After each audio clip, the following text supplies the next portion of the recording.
Welcome and thank you for joining us. My name is Nina Banks. I'm president of the National Economic Association. The National Economic Association was founded in 1969 as the Caucus of Black Economists to promote the professional lives of underrepresented racial and ethnic groups within the profession. In addition to continuing its founding mission, the organization is especially interested in producing and distributing knowledge that addresses racial disparities for Black and Brown Americans. I am pleased to introduce today's webinar as part of the NEA's celebration of 100 years of African American economists that began with Sadie Tanner Marcel Alexander earning the doctorate degree in 1921. Our first webinar focused on that milestone, and today's webinar is our way of commemorating Women's History Month with a conversation between two of our esteemed economists. I thank Hazel Robinson and Sendila Cluchwayo for organizing this webinar. Dr. Cluchwayo will now introduce our speakers. Thank you so much, Nina. So let me begin by introducing Dr. Willene Johnson. She serves as a consultant advising institutions, governments, and international organizations on issues related to finance and development. Her current assignments focus on peace building and strengthening capacity in the security sectors of African countries. Dr. Johnson was previously the U.S. Executive Director of the African Development Bank, a member of the UN Committee for Development Policy, co-chair of the African Regional Committee of the Grameen Foundation, and chair of the Sub-Saharan African Advisory Committee of the U.S. Export-Import Bank. Dr. Johnson's work benefits from her global experience with economics and finance, gained from 20 years in the Federal Reserve System. She served as adjunct faculty at the United States Institute of Peace and Columbia and Cornell Universities, and recently served as a member of the Board of Trustees of Tuskegee University. Dr. Johnson has been president of the NEA and is currently a member of the NEA board. She holds degrees in social studies from Radcliffe College, Harvard University, and in African history at St. John's University, as well as a doctorate in development economics from Columbia University. Dr. Margaret Simms is a non-resident fellow at the Urban Institute in Washington, D.C.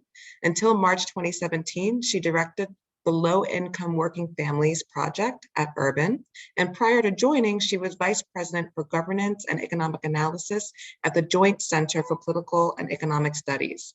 She began working at the Joint Center in 1986 as Deputy Director of Research and held positions of increasing responsibility during her 20-year tenure, including serving as Interim President. She began her career in academia with appointments at the University of California, Santa Cruz, and at Atlanta University. She also served as editor of the Review of Black Political Economy from 1983 to 1988 and co-editor from 2017 to February 2021. She has held officer or committee positions with the American Economic Association, the NEA, the Association for Public Policy Analysis and Management, and the National Academy of Social Insurance. In 2005, she was elected to the American Academy of Arts and Sciences, and in 2008, the NEA presented her with the Westerfield Award. In 2019, she was elected to membership in the National Academy of Public Administration. Dr. Simms holds a BA in economics from Carleton College, a PhD in economics from Stanford University, and an honorary degree from Carleton College. My understanding is that Dr. Simms first met Dr. Johnson when she was in grad school, so we're in for a fantastic conversation. Before I turn the floor over to Dr. Johnson, I'd just like to remind participants to please put your questions in the chat as we go along, and I'll bring them in towards the end. Thank you very much. Over to you, Dr. Johnson. Thank you very much. And thanks to the National Economics Association for dedicating today, March 5th, as a day for us to celebrate the brilliant contributions that Margaret Simms has made, not only to economics, but to our organization, the National Economics Association. And I certainly want to welcome everyone who's here joining in this discussion, and we hope it will be a discussion where we will leave time for your questions as we end the program. many of us feel that we're in a historical moment right now where the underlying conflicts and strife associated with the United States' long struggle for freedom and equality for all of its people has come into a more open phase. This is a time of strife, but it is also a time of celebration. For us as Black economists, because the National Economics Association celebrated its 50th anniversary last year, because Sadie Alexander opened the doors for us as economists 100 years ago. But it's an important moment because finally people are beginning to pay attention to us. It's a moment where the issues that have captivated the attention and led to enormous work by economists is finally being discussed in the world. And so I'd like to start by talking about your background, Margaret. We know you as an economist, but certainly there was a time when you were a young girl growing up in St. Louis. And I'd like to know if there was anything in your environment, what was it that sparked your interest in economics?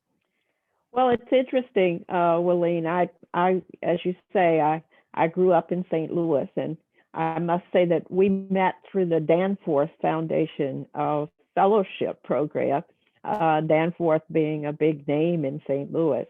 But when I grew up, St. Louis was very, very segregated, and it still is.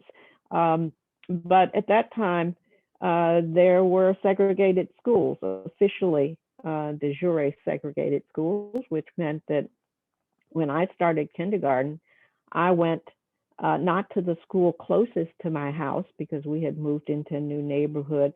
I actually had to go to a school that was 8 or 9 blocks from where I lived because that was the school for Black children. Things, changed over time, but it was really more my family that kind of grounded me in education and less about the schools. And so I knew that I was headed for college, but I had no idea what I was going to major in. In high school, I thought it would be math or physics. Those were the things that were of most interest to me at that time. I did take an econ class, but my father said, "Oh, that's a really boring subject." So I didn't sign up for it by first year. But you did not only decide to go on to college, you went to one of our great small liberal arts colleges, Carleton. Yes, and I noticed in the chat that somebody from Carleton is actually on. Well, the not seminar. surprising. And I was just wondering, did you study economics at Carleton? And was that where you got the idea of going on for a doctorate? What was that college experience like? Well, the college experience was interesting. It was really nice to be in a small liberal arts college because it felt like your faculty took more of a personal interest in you. As I mentioned, I didn't start out in economics and didn't gravitate toward till my sophomore year when I was trying to figure out, well, how in the world would I use math or science? I mean, what would I do with it when I was done? And so that kind of guided me into economics. But my career's really been a step-by-step thing. It wasn't really planned out. It was sort of step-by-step. And when I was in college, I thought as I was looking at econ possibilities, economic development was of interest to me. It was during the 60s, and there were newly liberated countries in Africa, and it seemed like a good opportunity. So when I had the opportunity to join a program called the Foreign Affairs Scholars Program and spend the summer at the State Department, it was focused on going into the Foreign Service and making a contribution in terms of other countries. And that's actually the program that led me to graduate school. I was very interested in the article in one of the 2019 volumes of the issues of the Review of Black Political Economics, where you and Cecilia Conrad describe your experiences. Well, you call it diversity in the dismal science, the Stanford experience, and you describe the experience that you had at Stanford and compared it to the one that Cecilia had some 10 years later.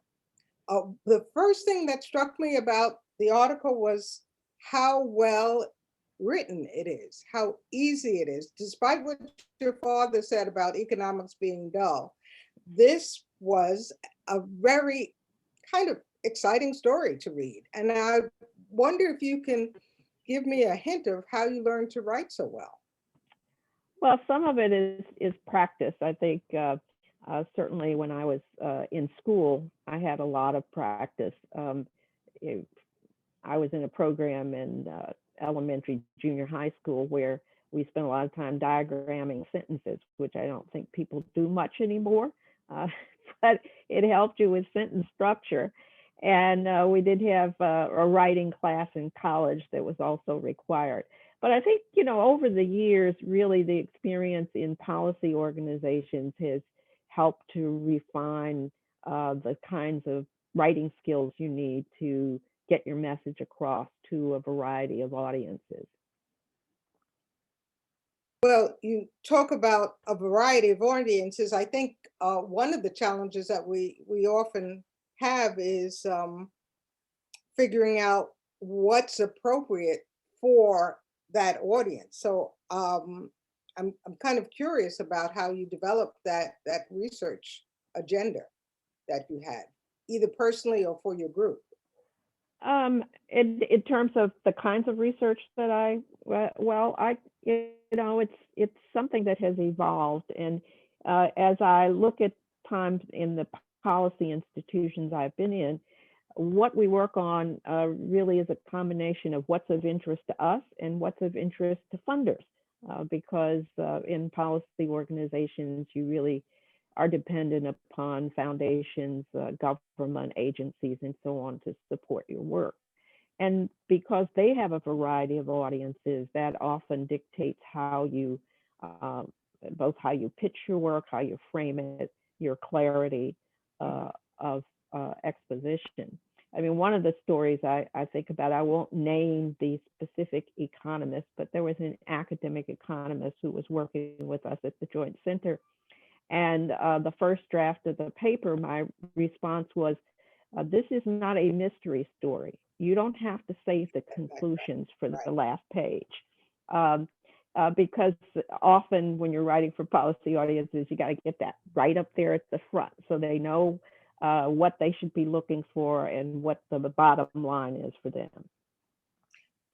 So in a way, you found yourself giving guidance to people who were already economists. And that leads me to step back a minute, back to the story at Stanford. I noticed that you talked about the university not necessarily being prepared for the diversity of skills among the incoming students. Can you give me a sense of what you meant by that, the diversity of skills? Yeah, I think one of the things that, putting it in context, this was the late 60s, and there was a sudden interest, you might say, in diversifying the student body. Stanford was not very diverse at either the undergraduate and certainly not at the graduate level. I think my first or second year at Stanford in graduate school, there were only 60 to 65 African-American students all across the university. So it was a case where the campus was trying to, you might say, catch up with events. There was a lot of pressure to increase representation from non-white populations, you might say. And in the recruitment process, certainly in the economics department, there was not much sense of what kind of supports students might need who came from a variety of backgrounds, whether they came from HBCUs or from public institutions, not necessarily that they couldn't have gotten those skills, but sometimes they were not emphasized in the programs they were in. And so they maybe did not realize how essential they were. So what happened was they get there and they're kind of left adrift without support that might help them get through. This is not unique to African Americans, or it certainly was true for almost any student. You had to find a way to get supports for yourself. And one of the things that happened, and I think one of the differences between when I was there and when Cece was there, was that her group, there was a group, and they could form their own study groups to help each other in the way other students were doing. When I was there, my first year, I was the only African American, and I was one of two women. And I didn't know until I had arrived at Stanford that they had only had one African American finish the program and no women at that point. Yeah. So basically, I found out there was a study group from the other woman in the class. And if it hadn't been for her, I'm not sure I would have known, what this group was doing and where they met. It surprised me how much that initiative on the part of students, whether it's individual or group, was how the students were getting through graduate school. It was almost like a self-help program. I know that there were professors, some of them very well known, but I couldn't help but feel after reading the paper that you and Cecilia Conrad wrote, I couldn't help but feeling how, in a way, you had educated yourselves, and there must have been a certain appetite and curiosity that pulled you through that. You just went on mute, Willene. So yes, I want to hear you. I didn't hear the end of the question. Well, basically, how important is it for a graduate student to be self-directed, to be assertive, to be willing to fill in the blanks that the university has not written in to get that education? I think it's very important. I mean, certainly, take the benign approach that faculty expect, or many faculty expect, that when you get to graduate school, you're self-directed, and that if you need help, you'll come look for it. But often, students feel that, there's a kind of thing that goes on where nobody wants to admit that they're the one who doesn't quite get it, even though it may be the case that 99% of the people in the class didn't get it. But there needs to be, more of a way for people to comfortably open up. And I think it's harder for women and students of color because they feel a special burden that they will be judged differently if they seek help. Well, I think that there's another point where we have to have courage, and that may come the time when we are thinking differently. And so I turned to some of your research at the Urban Institute and saw that you sometimes put forward ideas that seem to go against the prevailing wisdom. And I'll give an example. We hear a lot, we heard back in the 70s and 80s, but we're hearing it again about the idea that there's a culture of poverty, that people here, especially in the US, are poor because they make the wrong choices. And so I wonder if you could tell us a bit more about the piece that you wrote that is called Poverty Results from Structural Barriers, Not Personal Choices. How was your view of the sources of poverty different from what was out there, and how did you find evidence or bring forth evidence to support that? Well, I'll talk a little bit about the structural racism work that is now more popular, you might say, than it used to be. There's more recognition that there are structural barriers, but not, of course, by everyone. The piece that you're referring to that I co-authored with my colleague Heather Hahn, who has done a lot of work on differences in public welfare programs, especially at the state level. And the tendency, I mean, is to just think of people's individual actions as what limits their possibilities without looking at the structures that surround them, that keep them from moving ahead. So in the case of looking, for example, at public welfare programs, there's both the economic side of why they wind up in positions where they cannot have jobs or jobs that pay enough to make their family survive above the poverty level. There are also structures within the welfare system that make it harder for people of certain races or backgrounds to get the support that they need to support their family, to move ahead. This is recently, the structural racism framework is actually recently becoming more widespread, and at Urban, it's a growing part of the work that Urban does. But you know, back in the day, it was not something that was easily recognized. My dissertation, for example, was on intra-district allocation of educational resources. So we think about education as a way in which people can advance, but we don't think about so much the structures that keep them from advancing through the educational system.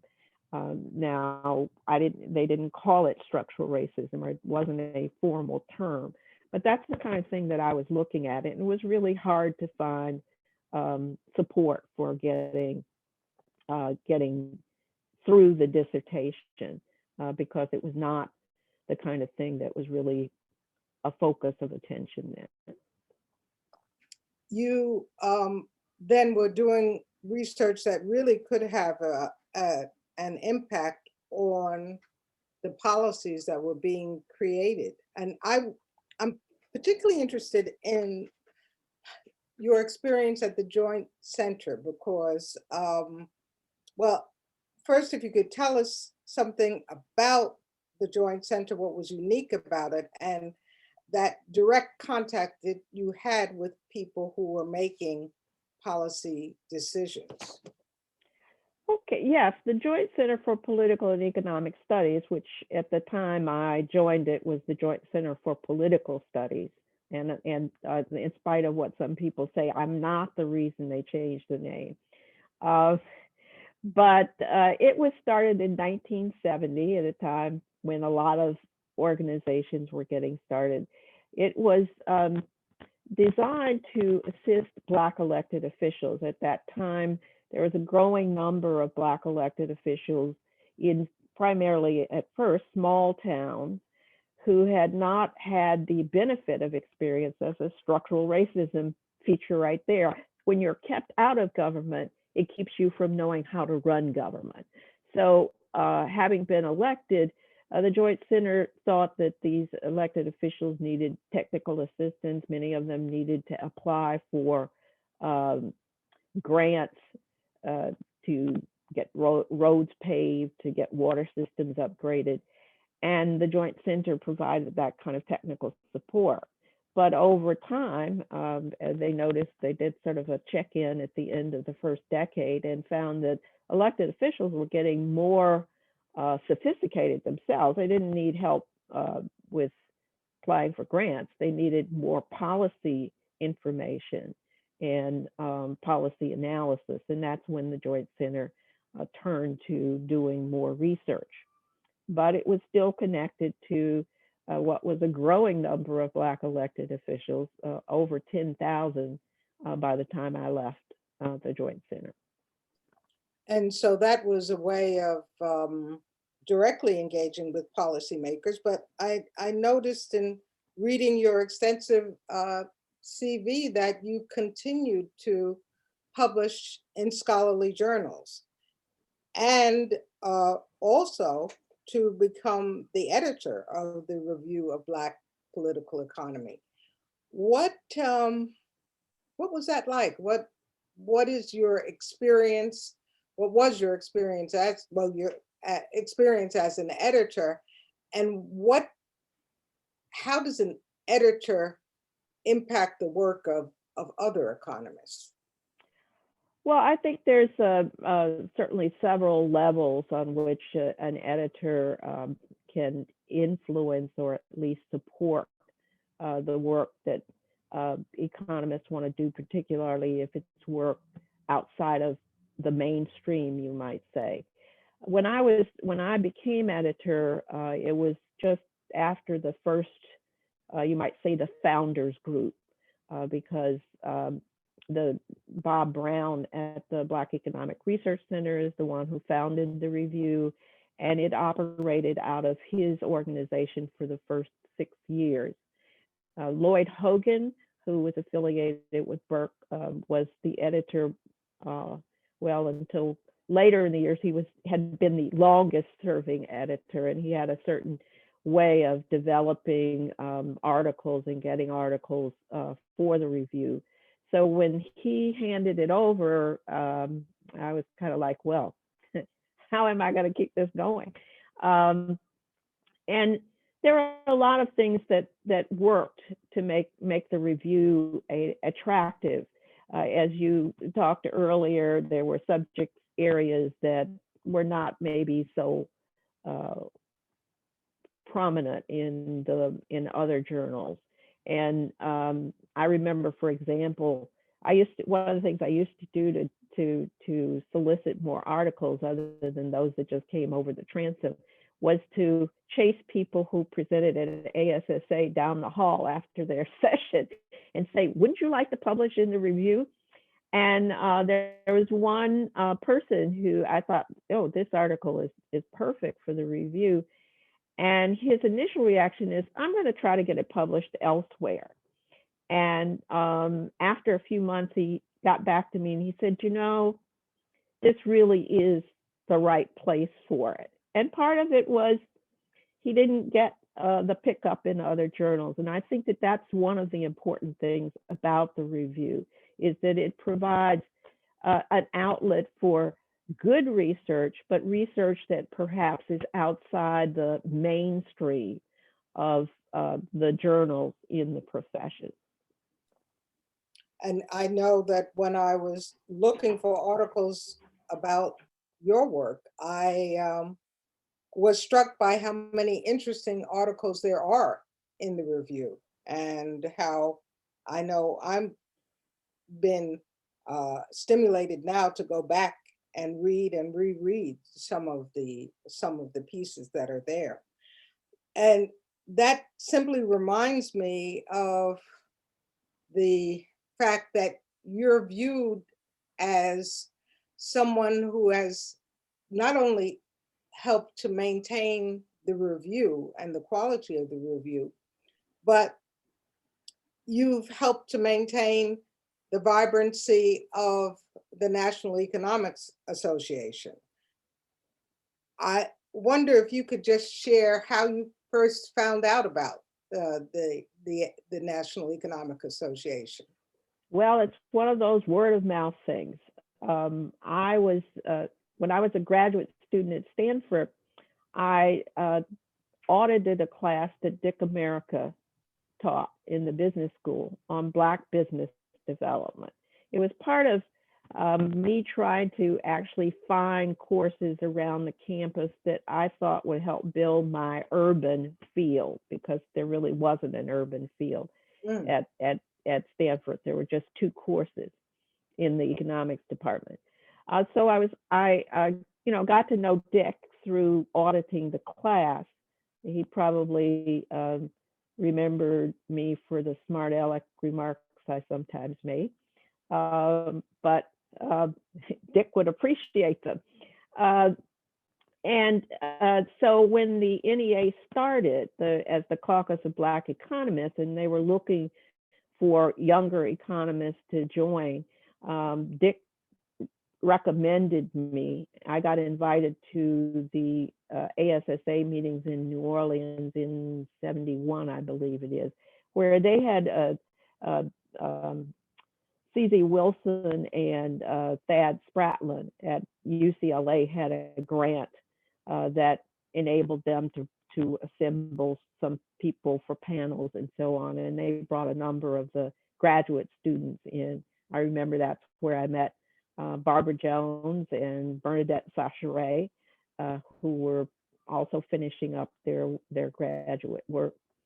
And so that's how I found out about the caucus. And I kind of quickly got pulled in on the board. And then when I moved to Atlanta University, Bob Vowles, who was the dean there, was very active in the caucus. So I was kind of stuck, you might say. Your comment about economists being disappointed and not finding an interest in their work, or the review focusing on or supporting discussion and issues that are ignored throughout the rest of economics, makes me wonder about economics. I wonder, where do you think economics as a field is going right now? Well, actually, I think there's the good and the bad. Over the years that I've been an economist, and you in your years as well, we've seen the profession become more mathematical. And it's certainly true that models enable you to understand some things better, but without context, they can really obscure what's going on. And I think that the discipline has benefited in recent years by what seems, from our perspective, probably a growing number of economists of color. To them, it may not seem so diverse. But I think that as the numbers have grown, there's more recognition that lived experience is important in understanding some of these issues and interpreting your findings. There's more talk about race and gender. So I think that's somewhat promising. I also recognize that younger economists are not as long-suffering as some of us were, are much more vocal about the shortcomings in the profession and the shortcomings in graduate study. And I think that's good. The bad part, of course, is that in some ways things have not changed as much as they should have. So in the article, you may recall that in the article that Cece and I did, we stopped at the end when we got our tabulations of all of the African Americans who had finished from Stanford, and we're kind of like, well, where are the recent ones? Turns out there aren't any. And I think that's a problem that many schools are finding. It's not that often progress is not sustained without continuous pressure. You mentioned looking at issues of race and gender. I wonder, are there other fields or issues where you feel it would be beneficial for economists of color to gain expertise and provide insights? I'm not quite sure where. Well, I know, for example, often, I think many of us saw the article in the New York Times that pointed to the fact that there were so few Black economists at the Federal Reserve, I think 11 out of 817 or something like that. Should we encourage students to go into macroeconomics or finance or explore other fields? Is there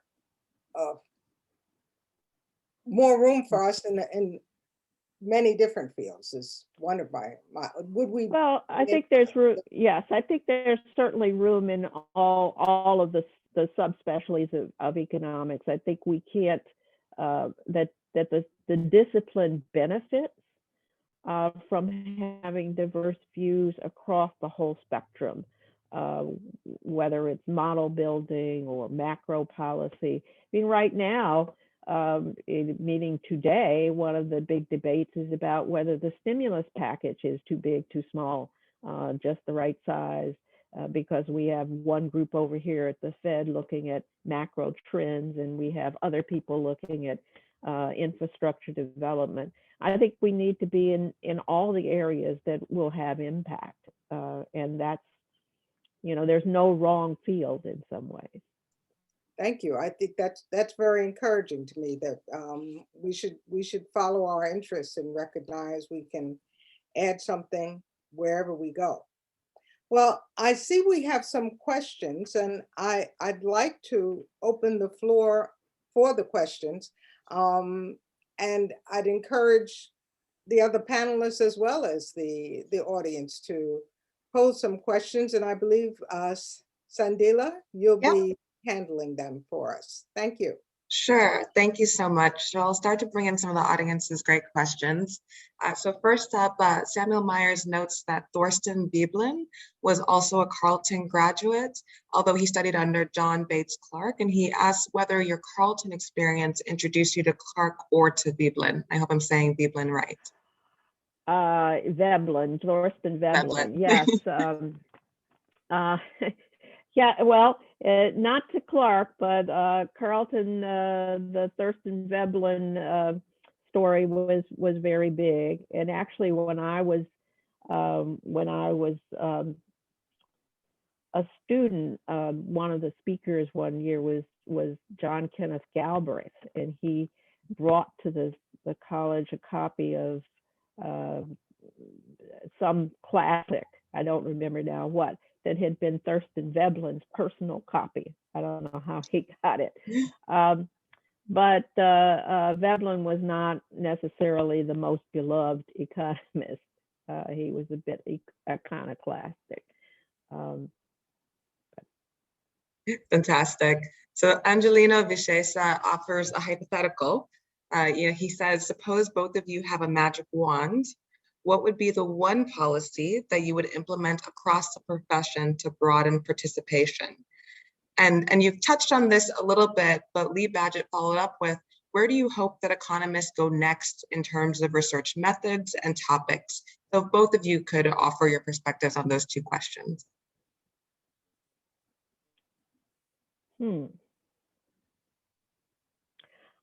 I think one of the things that's really interesting that's not necessarily in economics per se is the sort of participatory research, the community engaged methods, which are not very typical of economics, but they really, as I go back to the point I made toward the end about lived experience and how that helps you understand what's going on and how people are impacted. I think those are some areas where, finding out from the people who are affected what's going on and how they're affected and how it affects their decision making. Those are some things that I think are ways that we could go, at least those of us who are more interested in impact on real people and what to do to help them. And your magic wand, one policy that you would implement? Within the profession? Yeah. That's hard. Because I think in some ways it's better than it used to be. And so I think, let me see, Willene, why don't you talk for a while I think of that one? Well, one, I wish I could have a magic wand of openness where those who are in the profession would be more willing to listen to alternative expressions, and that we would do it gracefully. Unfortunately, many economics seminars are like battlefields, and there's not enough of a real search for an understanding of the issue at hand. Unfortunately, there's too much competitive parrying about my approach versus your approach. So I would, my magic wand would give those who have mouths some ears to listen. That would be my wand. Well, that sounds good. And the only thing I would build on is to say that my magic wand would make different approaches and different perspectives equally valued. So it's an extension on opening your ears. That's perfect. Paulette Olson wonders whether, in retrospect, if both of you had to do it all over again, would you have chosen econ as a career? I think I would. I mean, sometimes I look at things like public policy and think, well, you know, that field didn't really exist.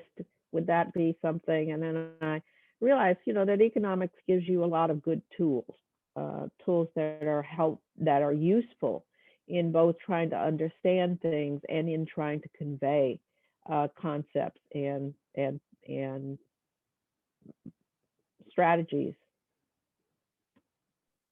Of course, Dr. I Johnson? actually wandered through several fields. Unlike Margaret, who went straight for economics after college, I went to graduate school in history. I had done field work in anthropology, and I did graduate work in international relations, which is basically international politics.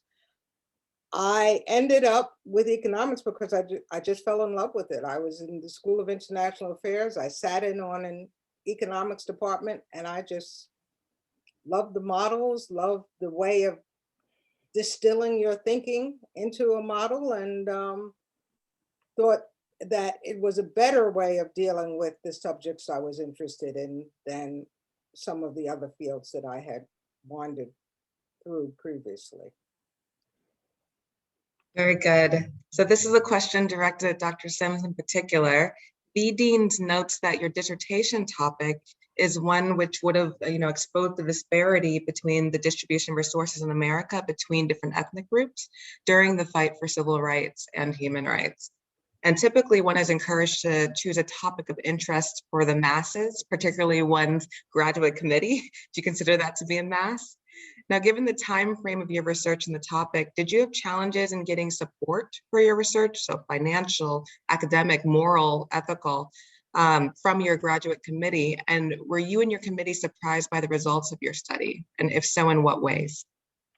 Well, let me just say, I think I mentioned that the data that I used for my study came through a collaboration I had with the Urban Institute. I had spent the summer at Urban when I was in graduate school. And at that time, there was a growing interest in school finance and school resource allocation. There was a project at Urban where they were doing some work in California. So I collected data as part of that project and then incorporated it into my dissertation.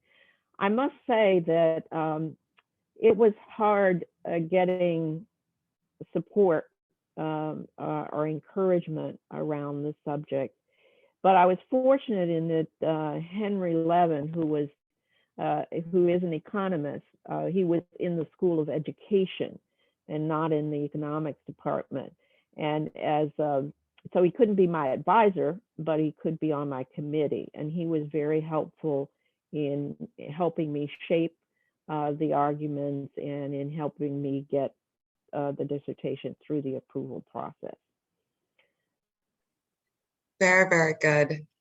So Valerie Wilson notes that the lack of diversity, equity, and inclusion in the econ profession, both with regards to gender and race, has gotten a lot of attention recently, which you mentioned. A lot of emphasis has been on problems in academia, but she'd be interested in hearing your thoughts about representation in policy organizations and what steps should be taken to advance DEI in those spaces. And if I can add on, both of you have the distinction of having experience in both policy and academia. Where do you feel like Black economists' voices are needed most right now? Well, I'll start with the latter. I think their voices are needed everywhere, because certainly in academia, you need to have people who will support, promote, and when possible, when necessary, defend diversity within the academic area, because that's, of course, where people get their training. So that's how you help people formulate their ideas. It's how you help people gain acceptance within the profession. But people are also needed, diversity is also needed in policy organizations to be able to look at how policies are being constructed, to be able to look at how effective policies have been. You need that perspective. So there are places everywhere. Dr. Johnson? I agree. There are places everywhere. And of course, I've always been in the policy area and have felt that there are many times that we would have a better understanding of the issues if we had had a more diverse set of economists working on the issues, not only bringing in different information and perspectives, but having a better understanding of how individuals and families make decisions. And that's where the diversity of view is so important. There was a discussion at the Sadie conference recently, a conference of encouraging women to explore economics and related fields, where Sadie Alexander's daughter talked about the anthropology offered some insights, and she felt that her mother's understanding of household decision-making was adding to an understanding of what was going on in the Black families there. When we're in graduate school, we're taught this decision-making model, which is steeped in patriarchy, with the one person making the decision for the household. And perhaps we could understand things better if we understood that not every household functions with that type of decision-making model. But I think it's really important that there be Black economists and Black women economists and Black men economists in the classroom, simply because it will encourage a greater participation in the field. More students will go into economics because they'll see that it's actually possible to be an economist and to retain some of the human qualities which I've seen. I think I told you, Sandile, that I finally decided I'd become an economist because Clive Thomas gave a presentation at Columbia, and I realized, wow, you could be an economist and a caring person at the same time. And that might not have been evident from those that I'd met before. So Clive, of course, is from Guyana and was on the faculty of the university there. So I think that we need to be everywhere, and we need to be everywhere in greater numbers than we are. Also, just to show the diversity of thinking among Black economists or among economists of color, to open up real discussions about some of the important issues that we're facing. Very, very good. And I'm glad that you mentioned the Sadie conference and, centering Black women. There's a collection of questions really around your intersectional experience as Black women in the profession. Carrie Cruz Bueno asks, how can the profession prioritize Black women? And Nina Banks wonders whether there were challenges and constraints that you encountered specifically as Black women along your journeys.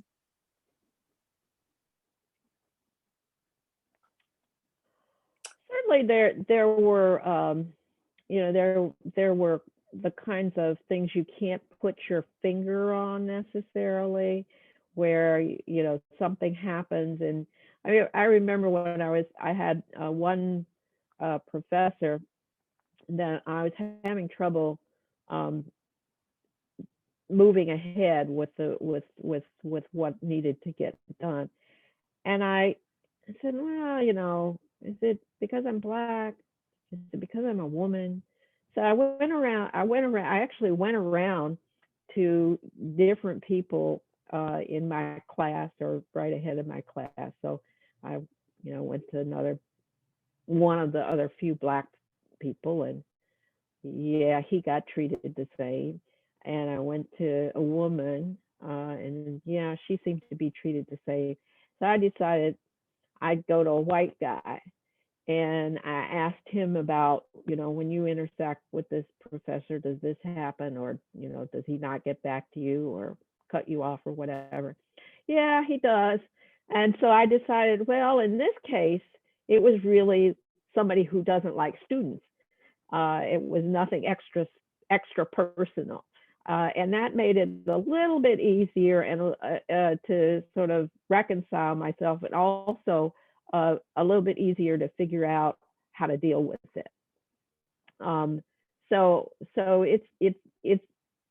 it's not always that easy to be able to go back and figure out what the purpose is, or what it is that turns them off. And I just have tried for the most part to just keep plugging along, and to try, if necessary, to find some way. Was there somebody else who could be supportive in that situation, who could help me move things along? Dr. Johnson? And I think Margaret has already hinted at the fact that we're not really alone in these situations, even where we might be the only Black woman, that we can seek allies among others, find insights among others that can help us to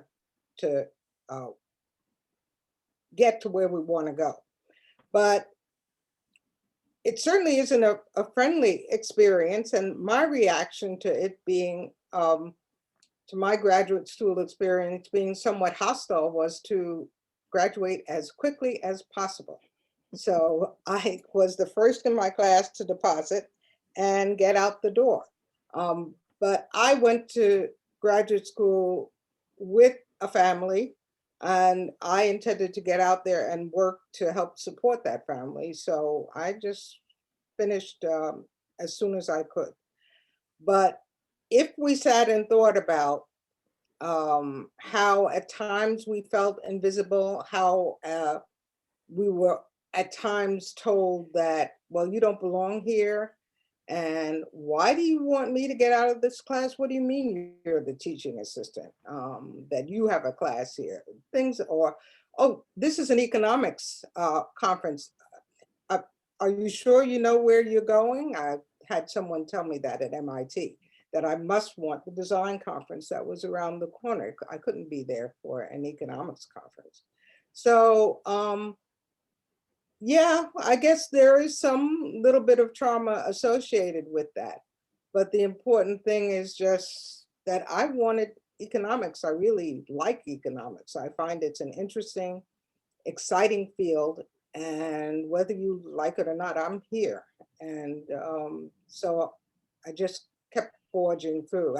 My life model is water wears away stone. So I'm just gonna keep on going. But I agree with Margaret, her implication that it's helpful to really know what's going on, to talk to others that you can trust, and to come to a conclusion that is, again, like an economist would say, based on the facts and the evidence. And you move forward with the tools that you can build based on the evidence of what's actually happening. That's fantastic. And I think really inherent in what both of you are saying is, just keep pushing, which is what my mentor always says at the end of every conversation that we have. I want to bring in a question from someone at the beginning of the pipeline. So Amadou Tini is a junior at Carleton College and wonders, how prepared did you feel for graduate school? Is there anything that you would have done to be more prepared? In particular, during undergraduate studies, was there something that you wish you would have done to help you out in grad school? I think I was fortunate in the sense that in a couple of ways. One is that because I had been a math minor, had taken more math than I might have needed if I had realized it before I changed fields, that I thought that in that regard, I was prepared for graduate school, and actually more prepared than some members of my class, because I'd say about half the class had not had nearly as much in the way of math. But I think one of the things, and this is certainly the thing that threw a number of African-American students coming in, was that because they had not been exposed to math within economics, that they didn't realize how important it was going to be for making their way through the program. And so I think if that's one thing that I think people need to be more prepared for. And even if it's not something that you're going to make a big part, if you're not going to make a big part of modeling sophisticated analysis, you still need that in order to be, to get that union card, to become a PhD card carrying economist. And that title still carries a bit of weight. That's great. And if I can ask just one last set of questions, since we're running out of time, and this is a positive note to end on, well, a mixed note. So Michelle Holder asks, were there any big mistakes that you made early on in your career, or mistakes that you've seen the new generation of Black economists making that you would advise against? And relatedly, Rhonda Sharp asks, what is the best advice someone gave you, either as a student or as a professional economist? So maybe focusing on that best advice piece of the mistake.